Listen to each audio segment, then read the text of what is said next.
For my grandfather, who for half my life I believed to be the only man in my family to die of natural causes.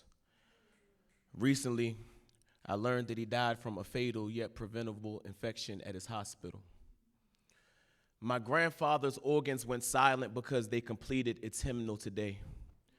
Today, I learned that his songs were muted. Learned that some doctor had enough pride and prejudice to allow his bodies to decompose.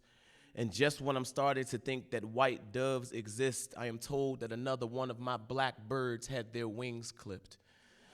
It is inhumane to be relieved that a loved one lost fair and square, that the earth swallowed them and did not regurgitate salted blood.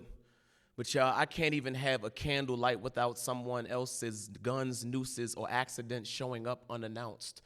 I can't even have a relative move into their casket without the ringing echo that they were evicted from their bodies.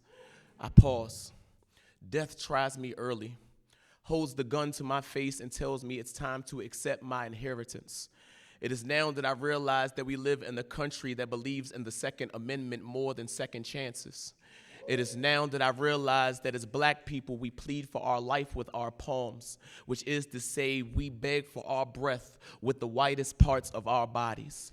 Resume. Doctors assume that just because my pop's a veteran, that his skin is invincible. How come people look at black and see armor but don't see fatigue? How come black bodies have to rot and slide out of shackles before white people check their pockets for the key? But that night is locked in my mind, how my mother's cries blare like an ambulance that came too late, and I, tombstone quiet, learned apathy early, learned to turn black death into white noise, because when you're numb to trauma, there's always dead weight in your walk, always in America eyeing your Achilles. The way I walk through this life has nothing to do with how my pants sag, but has everything to do with how I keep my father's bones in my back pocket, use daddy's last breath as a spare tank, as a reserve tire. When all you're around is death, you learn to stop trying to avoid it and learn to make yours more meaningful, which is to say, when death tries me, I surrender with two closed fists.